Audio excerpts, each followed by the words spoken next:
All right, name of the Father, the Son, the Holy Spirit, one God, amen. Someone suggested to me that one thing we could talk about is the lives of saints. And so I picked one of my favorites because I like him. First of all, Christos Anesti, Christ is risen. So we know that this is a greeting we do all 50 days, not just like the week after the Eid, but it's something, and there's a reason for that. And the reason is the church really wants us, and we talked about this last week, to focus on the risen Christ and not to focus on anything else, right? Even things like fasting on Wednesdays and Fridays, we don't do that. Things like matanyas, you're not supposed to do matanyas at all during the 50 days, right? Because a matanya is when I put my head to the ground, it's a sign of my fallen nature, my brokenness. And the church wants to say, don't focus on your brokenness right now. Even though you just spent all of Lent focusing on your brokenness, right? And working through your own brokenness. Now, don't think about that at all, right? In fact, we always greet each other, Christos Anesti, and keep the focus on that. And so some of the lives of the saints are exactly this resurrected Christ. And we see it in their lives. And one of them, my favorite, is Saint Abraam, the Bishop of Fayum. Anyone heard of this guy? He's in the 19th century. He's a very recent monk. In fact, if you Google him, Bishop, Saint, if you Google him, you'll actually find actual pictures of him. He lived quite recently. And his feast day is on June 10th. He was born in 1829. And at the age of 8, his mom died. And I just want to say that because sometimes we think people have it easy. People's lives are better than my life. I have crap parents. I had adversity. I had a difficult childhood. I have a difficult situation. Everyone's got something, right? And I don't want to burst your bubble, but you're not the only one with something. Everyone's got something, right? And once you start digging into anyone's life, you realize we all have issues. We all have difficulties. We all have difficult upbringings or situations, and that's just part of it. In fact, one of the fathers says that Christianity is about dealing with what you've been dealt. Dealing with what you've been dealt. And that's the life of a Christian, working on that. And so his mom died at 8. Lest you think these people had a good life, right? An 8-year-old losing his mom is a big deal, right? And so he had to overcome that kind of diversity. And so don't think that God spares his saints from difficulty. That's not the purpose of Christianity, right? We don't become Christians so that God makes our life easy, so that we get into med school, so that we do well on this exam, so that, we can have a good job and that God will give me stuff. And I prayed and God gave me this and God... Well, did God pray, want his mother to die at the age of 8? Yeah, apparently she did, right? And that was part of God's plan for him. Why? So he could be Abraam. And so I'm sure the 8-year-old boy here said, how could God do this to me? How could a loving God take my 8-year-old mother? I'm an 8-year-old, take a mother of an 8-year-old, right? And I'm sure people around him said, what kind of God would do that? I'm sure his philosophy professor at college said, what kind of good God does bad things? Right? And so sometimes it's very important to see the lives of the saints as real people with real adversity. Anyway, so he joined the monastery at 19 as Father Paul. And 15 years later, he became the abbot of this monastery. This is the monastery of Maharda. If you guys don't know where that is, it's right dead center in the middle of Egypt. Okay? And the new monks, he joined the monastery, and at that time, the monastery was desolate. And within a short time, there were 40 monks. So he attracted all of these monks to this monastery, obviously through a lot of hard work. And he always had this hankering for poor people. And so the Maharda, he started bringing in, there's always like these Bedouins and farmers and poor people who kind of live around a monastery. They work for the monastery. They're sometimes the gardeners and the construction guys, and they just kind of exist around the monastery. And slowly he started inviting them in for eating. And he started inviting them in for food.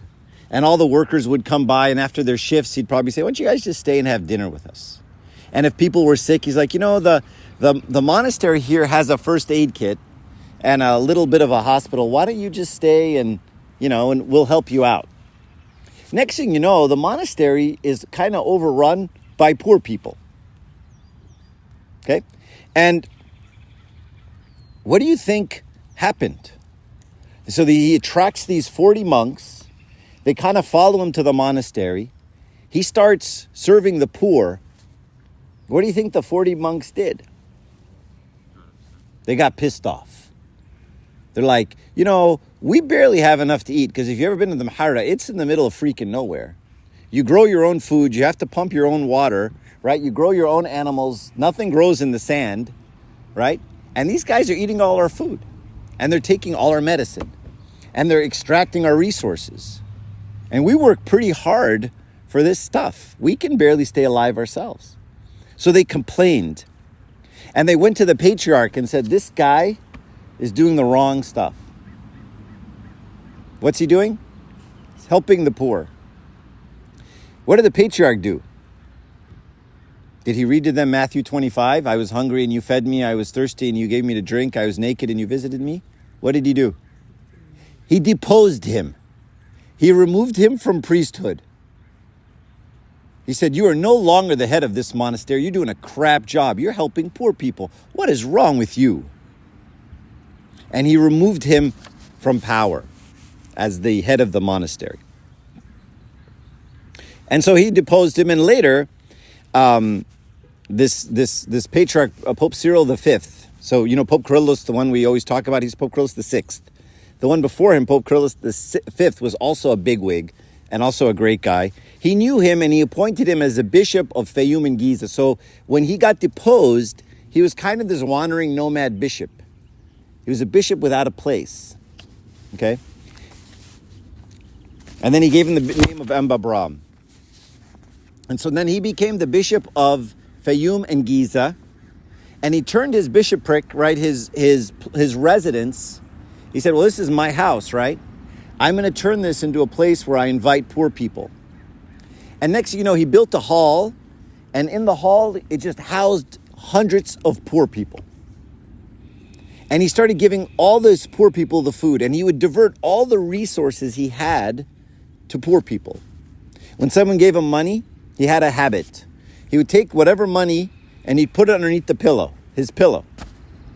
And the next person that said, Sayyidina, my daughter's getting married. I need a dowry. I need money. We need furniture. I don't have any money. I need help. Someone's sick. What can I do? He would reach under his pillow and whatever was there, he would just hand him. He didn't count it. He didn't look. He would say nasibak. You know what nasibak means? This is your portion. This is what you get. And actually this kind of let God decide mentality is a great one. Right? I was listening to Abbot Trifon talk, and he says that he puts lots of cash in his pocket. As a clergy member, when you walk, poor people are attracted to you, right? They come and they beg. And so he says he has 20s, 10s, and 5s in his pocket, just randomly in there. He says he reaches down and he pulls out a bill, and whatever that bill is what this person gets. And he doesn't know, and he's got some 50s in there too. And he has no idea what is going to come out. And he says, God's going to decide what this person needs and he's going to give him the money. And so what he would do is he would tell his cook, because the cook's like, okay, this is a lot of food. What should I make? Like, just a bunch of, mac and cheese. They don't have mac and cheese in Egypt. Should I make just a bunch of ful and tameya? Should I just make a bunch of, crap for all these people? And what do you think Abraam said? You guys know this story, right? He told her, make the exact same food you make me. I eat what they eat. And if you want to make me anything good, then you have to make them the same. Right? And so sometimes we notice that, we'll go and no fault to the bishops, right? When they come over to our churches, what do the tunts do? They make him better food for the bishops. Right? So Abraam, by the way, who refused to be called Sayyidina, he refused. Anyone called him Sayyidina, you got a slap on the face. Don't ever call me that again. Right? I am Father Bishop. He made sure that they ate what he ate. And he said, you can either lower my quality or you can raise their quality, but we're eating the same thing. I eat what the people eat. Why? Human rights, activist, post a black square on his Instagram. No, he really believed it. We are all created in the image of God. No one of us is different than any other one of us. No one is better or worse. He wears za'imma, you wear a galabeya, you wear rags. We're all the sons of God, equally, and really equally. So one time he found out that she was cooking different food. He heard. So he disguised himself as a poor person, went into the hall to see what they were eating.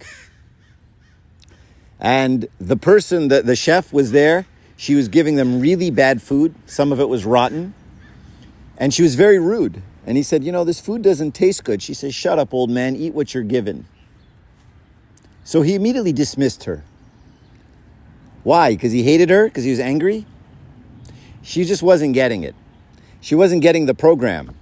She didn't understand what he was trying to do, and he wanted to impart a lesson to her.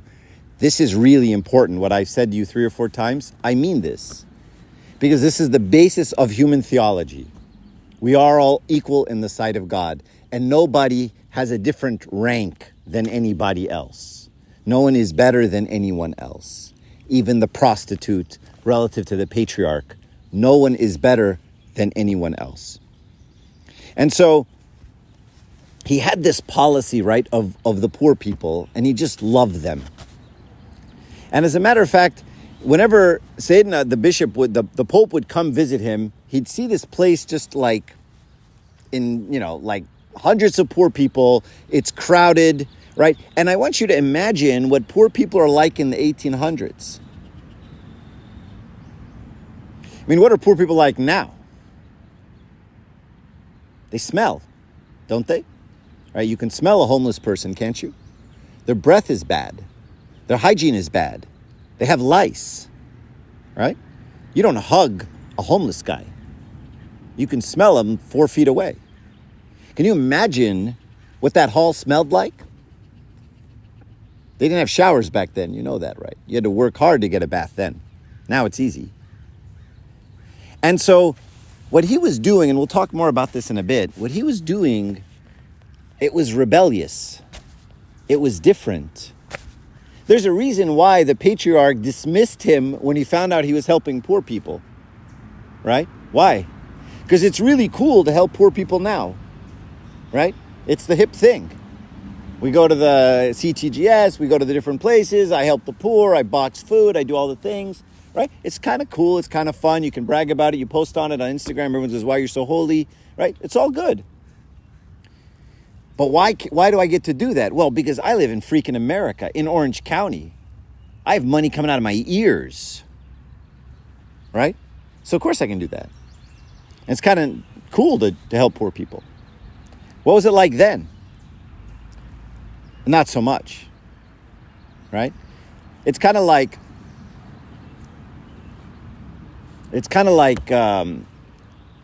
what Martin Luther King did. Like right now, we can all talk about minority rights. That's cool, right? In fact, the more minority rights I am, the better I am, right? So I'm gonna flex on that, and I'm gonna tell you all about how, this could be really hurtful to them, and let me make up some really whack scenario that, so I just want to show you how amazing I am, right? Because I really want to help these minorities, okay? But when Martin Luther King did it, why is he Martin Luther King and you're not? In fact, sometimes I could say, there are some people today that do more for minorities than Martin Luther King did. Why don't they have a day named after them? Why don't they have a Monday off? Because Martin Luther King did it when? When it wasn't cool. When it wasn't easy. When you were a white guy and you went on a Martin Luther King march, someone firebombed your house. When you're a white guy and you went on a Martin Luther King march, when you went into church that day, someone said something to you. People said, we're not going to talk to you anymore. You're not going to be friends with our kids anymore. You're fired. That's what happened. So when you were when you were minority rights back then, that was the real deal. Now everyone's just jumping on the bandwagon. Now it's easy. Now it's just fun. Right? In fact, now I can take advantage of the situation and be real holy, right? And say, we need to help them and blah, blah, blah, blah, right? Well, it's easy. Everyone's patting you on the back. That's not hard. That's not holy. And so Abraam was the same way, right? When he helped poor people, it wasn't cool. They were second-class citizens, and they were really second-class citizens. You didn't talk to them, right? We see residual of this today, don't we, in Egypt? There's still a class system in Egypt, right? When I lived in Egypt, when people found out I was a professor, they're saying, why aren't you wearing a jacket? Because I'm wearing shorts and a t-shirt. They're like, you should be wearing a jacket, a blazer. Why? Because you need to signify to everyone that you're not of that class. You're a higher class.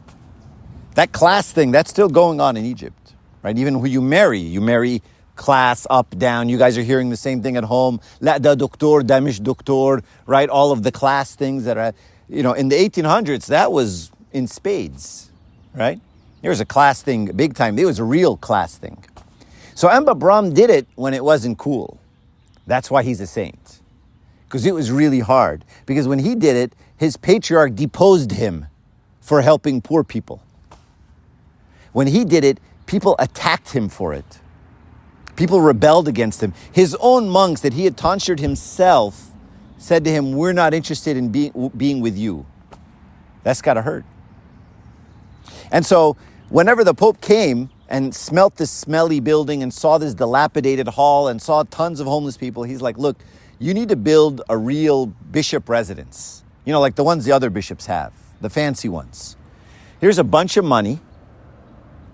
And, gave him bags of gold coins, which is how you did it back then, and said, I want you to build something for me. Build something for this bishop, for this diocese. Sayyidina's like, Abraham's like, thank you so much, Sayyidina. That's so great of you. I appreciate it, blah, blah, blah. Sayyidina leaves. He opens the bags of money and he just starts taking it and handing it to everybody in the hall. Just whatever. Just puts gold in everyone's hands. Have a good life, have a good life, have a good life, have a good life. Say that the Pope comes back 2 years later. He's like, hey, didn't I give you a bunch of money to build like a diocese and a building and something nice? What'd you build? He goes, Sayyidina, I built many buildings for you. They're all in heaven. And everyone I gave money to, they blessed your name and they said, long live Sayyidina. And they said so many prayers for you. You have buildings built in heaven after you. Of course, the Pope was not happy. But that's his personality. So the question is, he's often called the friend of the poor. This is Abraham's title.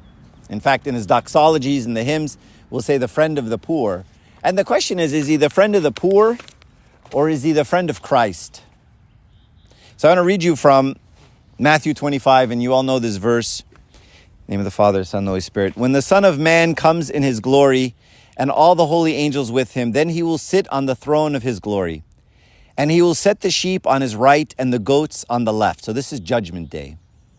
And then the king will say to those on his right hand, come, you blessed of my Father, inherit the kingdom prepared for you from the foundation of the world. For I was hungry, you gave me food. I was thirsty, and you gave me drink. I was a stranger, you took me in. I was naked, and you clothed me. I was sick, and you visited me. I was in prison, and you came to me. And the king will answer and say to them, assuredly I say to you, as much as you did it to one of the least of these, my brethren, you did it to me. And so what Christ is saying is that when we help the poor and we help the sick and we help those in distress, he's like, you're not doing it to them. You're doing it to me. And that's the way we need to view these things. Why? Huh? I can't hear you. He told us to. He told us to. Okay, that's easy. Why? Why do I need to feel like when I'm helping someone, doesn't have to be a poor person, someone who's sick, someone who's needy, that I'm visiting Christ himself? Huh? Can't hear you. You are. You are? Okay. Actually, one of Emba Karas, who is the bishop of the... Emba Karas. He was the bishop of the monastery here, and he's buried here in the monastery. When he used to enter into a hospital room, he would take his shoes off because he felt like he was entering the altar, because he felt like he was visiting Christ himself. And so he would take his shoes off before entering into any hospital room he visited. Fredun, what were you going to... I would say, so you treat them like, you treat everybody the same, but everybody to like a high standard. Okay, so you see in them the image of God, so you treat them like the image of God. Good. You see in them beauty. If I see Christ, I don't see ugly. Yeah. I was going to say, because we were all created in his image and likeness. Yeah. Encountering people, like, you can always see that. Like, that's what makes us really different, is, like, we're the only creation that has that. Exactly, right? So you're starting to see in them the image and likeness of God. Now, there's a practical reason that I want to touch on really quickly. Has anyone here ever helped a poor person who turned around and spit on him? Who helped a poor person, then had him cuss you out? Help somebody, spend a lot of time with them, then they stab you in the back? Right? So what happens when I go help a poor person, and then they're like, hey, I don't need your effing help. Get out of here, you piece of garbage. What, you think you're better than me? And they cuss you out. And you spent your whole Saturday prepping meals. Does that happen? Of course. Then what do? Do I say, all right, you know what? I'm not doing this anymore. Screw you. I'm out of here. I hate you too, you piece of garbage. And you smell? Is that the response? Probably not the best response. Does it matter to me? Am I serving them? Who am I serving? Done. So when someone is not responsive and someone doesn't like what I'm doing and someone cusses me out and someone doesn't appreciate it and someone talks about you, are you guys going to, or have you already have this situation? You will, where you serve and you work really hard and then someone talks about you behind your back? Sure. Happens all the time. Welcome to church. Right? You're gonna work really hard, you're gonna do your best, you're gonna do everything you can, and then everyone's gonna stab you in the back. You know what we call that? Tuesday. That's just another day. That's what happens. And that's okay. Because that's not why I do it. I don't care what you think. I don't care what anyone thinks. I don't do it for you. So, I have this picture of starfish on the bottom slide. As you can see, lots of starfish. So I'll tell you a story. His dad and his son were walking along the shore. Tide had come in, brought in the starfish. If the tide comes out too fast, the starfish get stuck on the sand, as you can see. When starfish get stuck on the sand, what happens to starfish? They die. They can't live outside the water very long. They dry up and they die. And so the son says to dad, oh my God, look at the tide came out too fast. There's thousands of starfish here. They're all going to die. This sucks. So the dad picks up a starfish and he throws it back in the ocean. Son looks at him, picks up another starfish, he throws it back in the ocean. Son goes, Dad, what are you doing? He's like, I'm throwing the starfish back in the ocean. He goes, there's thousands of starfish. You can't make a dent. You can't even start to help the situation. So he picks up another and he goes, well, I just helped that one. I just saved that one's life. And then the son starts picking up starfish and throwing them back as well. What's the point of this story? You don't have to save all the starfish. Just save one. The point of the Christian life in helping the poor isn't solving homelessness. It isn't solving poverty. We don't go to Africa to solve their problems. Right? We don't go to fix it. You know, if we did this and this, they'll never be hungry again. Wrong. They will be. That's not the point. The point isn't to fix them. It's for me. Right? And the point is for me to connect to someone who's poor and see what? the image and likeness of God in them, and for me to see the image and likeness of God in me because of them. Mother Teresa says, if you can't feed 100 people, then just feed one. And that's Mother Teresa, who fed millions. But she says, if you can't feed 100 people, just feed one. It's not about solving the problem. That's what an NGO does. That's what the Red Cross does. There are organizations that try to, dig wells into African places, in African cities, and help them with their crops and solve systematic problems. As Christians, we're less interested in that, right? Why? Because Jesus already told us what? The poor, you will always have with you. So Jesus already told us, this doesn't end. As soon as you fix some homelessness, I make more homeless. I just keep making them. And the reason I keep making them is because they're the only way you will be saved. St. John Chrysostom says, the poor are there for the salvation of the rich. The rich don't get salvation without the poor. So we're not there to solve homelessness, right? We're there to touch the image and likeness of God.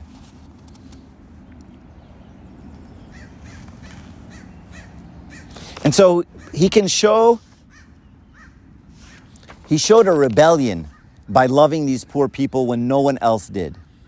And by the way, that takes guts. That's where the real, I don't know the word, the non-economic word is, right? That's the frontier of where Christianity and the human race interacts. It's easy to follow a 30-year-old plan, right? It's easy to say, I'm all for women getting the right to vote. They already have the right to vote, right? That's not hard. It's easy to do those things. It wasn't easy in the 1900s. That's when you needed to have some guts. It wasn't easy in the 60s to say all races are equal. That's when you needed to have guts. And so chasing the past group that's marginalized isn't where it's at. It's following the ones that are now marginalized. And though it don't have to be large groups, they don't have to be, big swaths of people. They can be your roommate in college. They could be a friend. People are marginalized everywhere, all the time, in different aspects of their life, by their parents, by their peers, by their friends, by their church, by whatever. And so can we do these same things, right? Well, it's kind of hard to find these kind of poor people in Orange County, right? Well, those who make less than $1 million, but other than that, we can go to Santa Ana and we can find poor people. We can go to Egypt and we can find poor people. But the mystery is to find the hiddenness of Christ in the poor and weak. To see them as not just the friends of Christ, but Christ himself. And so, even if you don't have money, you have time. You have a smile. Believe me, a smile is worth so much. And it's so easy. And when you see someone in a bad spot, smiling at them just makes a world of difference. I was giving a talk recently at the clergy meeting, and one of the priests was just smiling at me. And I just kept looking at him because he was the only one smiling at me. No, there were others. But that meant so much to me. Or he would nod. That meant so much to me at that moment. And so sometimes that's what people need. A call, a nod, a smile, a handhold. I'm with you. So you don't need to go find poor people in Santa Ana. You don't need to go to Egypt. They're everywhere. Just reach your hand out and go like this, and the person next to you needs it. It's that simple. They're that easy to find, right? All of us are those people in different parts and different times of our life. And so St. Paul tells us to rejoice with those who rejoice and to weep with those who weep. That's helping the poor. Rejoice with those who rejoice and weep with those who weep. Be there. Just be there. And you don't have to offer words. You don't have to be really smart. You don't have to tell them, a verse Or, let me tell you why God's doing this. Don't do that. Don't defend God. Just hold their hand and be with them and visit them. Mother Teresa says the most terrible poverty is loneliness and the feeling of being unwanted. You want to solve poverty? Forget, grand schemes of pumping water into Africa. There's someone who's lonely and unwanted. That's poverty. You want to solve a problem? Don't worry about all the starfish. Just find one. Take one and throw it back in the water. Be with one person, right? And find in them the image and likeness of God. But the key to serving someone who's poor is that it has to be in love. God rejects things not done in love. So I'm going to give you an example. Two people do the same thing, say the same words, visit the same person in the hospital. Okay? One person walks in, makes sure other people are looking, and they go, yeah, I'm here to visit you. How are you doing? Are you okay? How are you doing? I came to visit you. I came as soon as I heard. You mean so much to me. Look around, right? And another person who does the exact same action does it purely out of love. God sees the inside. And when we focus on the outside, which we tend to have a habit of doing, a really nasty habit of doing, God rejects that. St. Paul says, and though I bestow all my goods to feed the poor. So St. Paul's saying, if I give all my money to feed the poor, and though I give my body to be burned. So I give all my money, and then I say, and you can take my body too. But have love, it profits me nothing. So don't get caught up in the show. And unfortunately, we have a nasty habit of the show. And we even see it when people want to give a gift or tell people that they did something or reciprocate a gift because they gave you a gift. Or make sure everyone knows, tell Abuna you did that. Make sure the servant knows you did that. Make sure the parents know what you did. Why? Am I doing it for them? Do I care?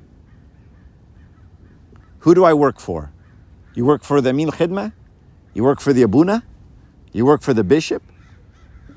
We serve no man. No man. We only serve God. We don't care what anyone thinks. Right? And the only thing we do out of love, and we do it between us and our God. And that's it. Not what anyone thinks, not what anyone sees. In fact, the less people know, the better. The less they see, the better. The less they talk about you, the better. The more it's hidden, the better. Try to do everything and just make sure no one knows anything. Don't tell anyone anything. My mom still gets frustrated with me because I tell her nothing. And she gets pissed off. She's like, you never tell me anything you do, and I have to find out from other people. And I'm like, yes, that's right. I don't.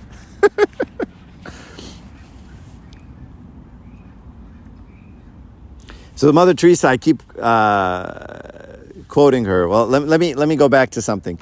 This verse I said to you, rejoice with those who rejoice and weep with those who weep. Cause or effect? Rejoice with those who rejoice and weep with those who weep. When I told you that verse, what did you think I meant? What did you think I meant? Why was I telling you that verse? Was I telling you to do that? Was I saying you should rejoice with those who rejoice and you should weep with those who weep? Cause or effect? Manifest or latent? Outside or inside? Symptom or cause? What am I trying to say? I don't want you to try to weep with those who weep and rejoice with those who rejoice. I'm telling you that's a consequence of a life with God. When you do When you have a life with God, you will just do those things. And you won't even think about it. You won't say, oh, that person is sad. I must go be sad with them because that's a good thing and I need to do good things so I can get into heaven. You just will. And you'll find yourself just doing that. And it'll be a part of your nature. You guys remember, you guys don't remember 9/11? You've all heard about 9/11 20 years ago? So there are some scenes in 9/11, there are pictures of 9/11. It was a horrendous day. I remember it like it was yesterday. And I remember watching a video of it happening live, and it's the scariest thing you've ever seen. People just look like ghosts. They're covered in white. They're just covered in a building that's collapsed, dust all over them. They're coughing up crap. And they hear buildings crashing behind them. They don't know if there's more bombs going off. They don't know if planes are, they don't know what's happening.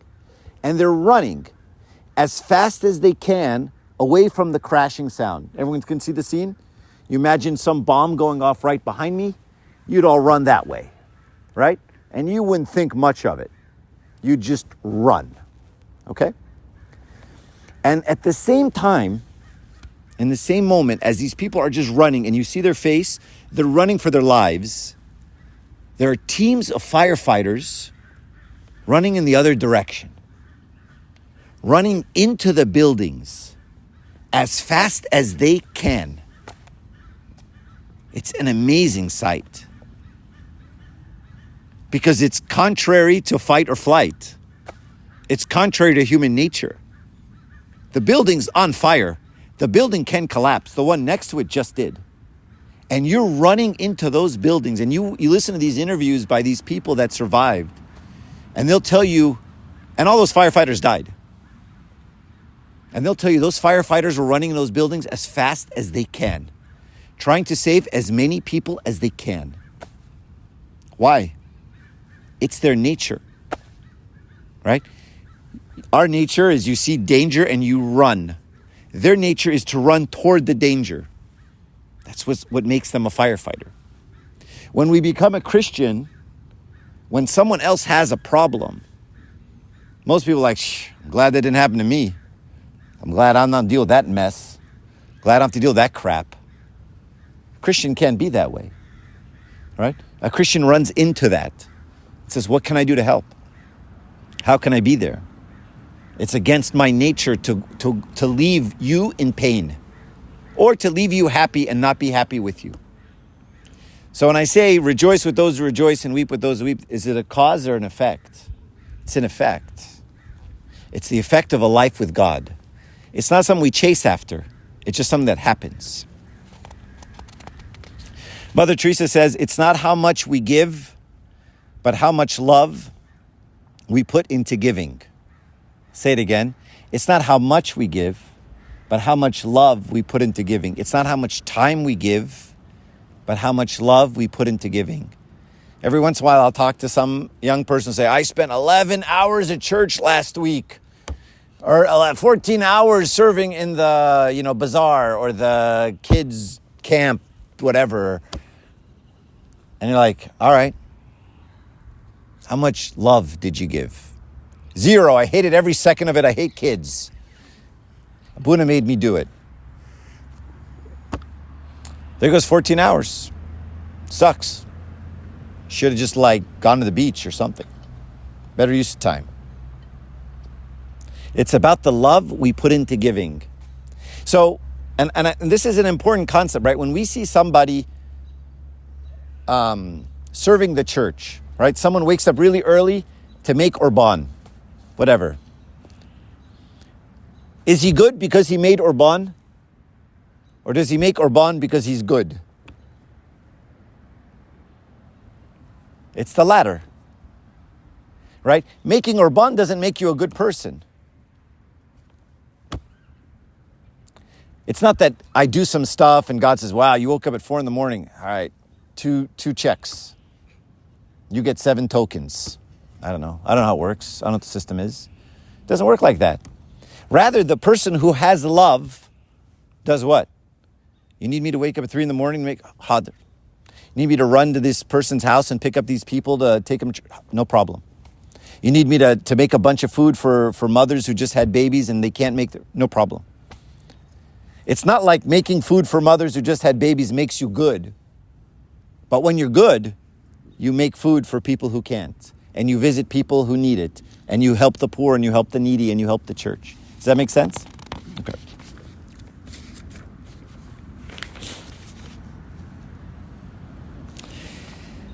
Elder Paisios has this nice quote. He says, "Those who come close to people in pain naturally draw near to God, because God is always by the side of his children who are in pain." Another quote, "How can we worship a homeless man on Sunday and ignore one on Monday?" How can we worship a homeless man on Sunday and ignore one on Monday? And it's a picture of a homeless man.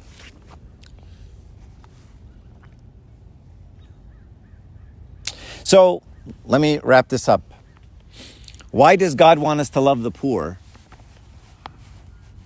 So Abraam handed out money to everyone he saw. He would just see them and just give them money.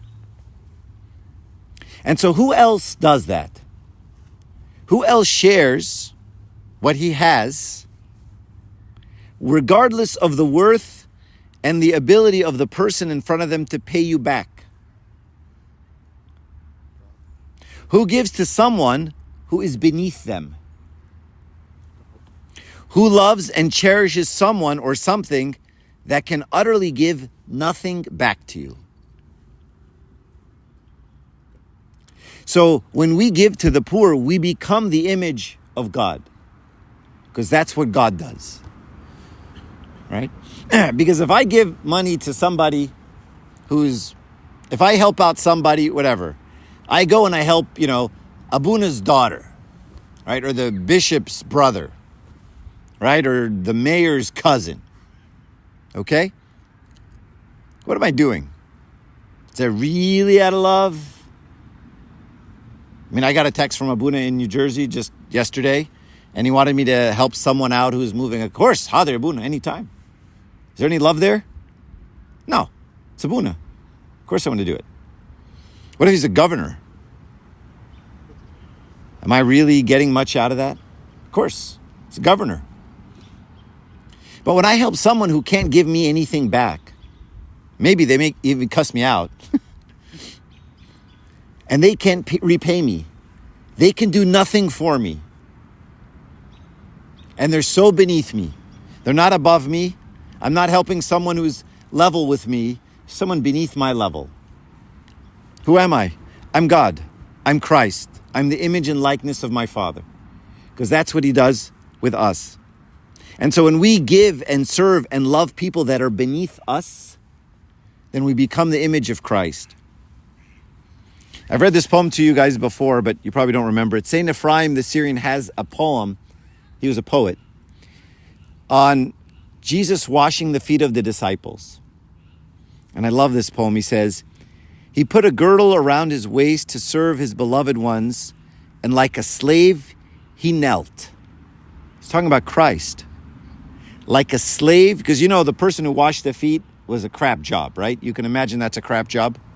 So the worst servant got that job, right? The new guy got the wash the feet of everyone job. He like a slave he knelt. Oh, great love beyond measure. And I love this part. All human tongues must remain silent. The Logos and Creator has knelt to his creation.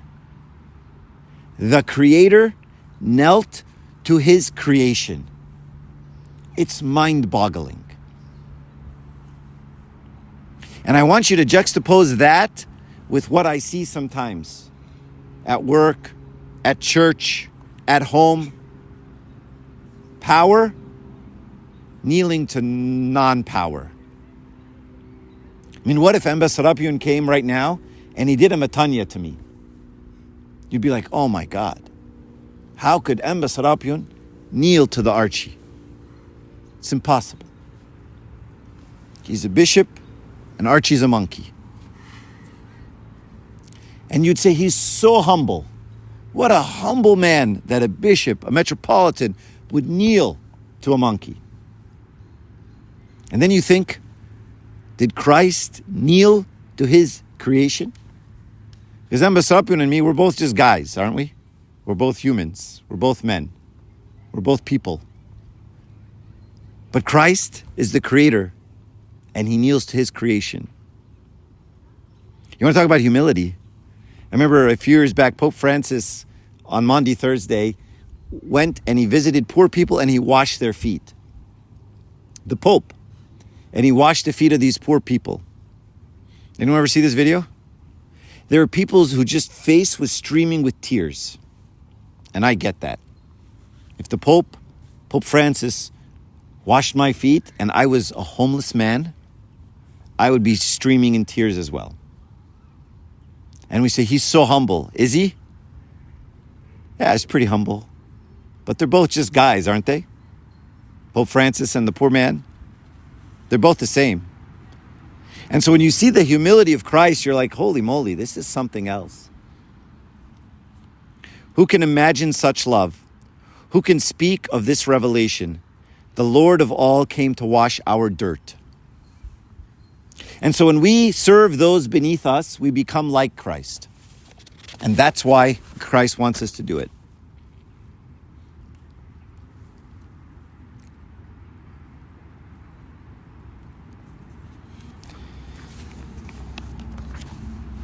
Does anybody have any questions or comments?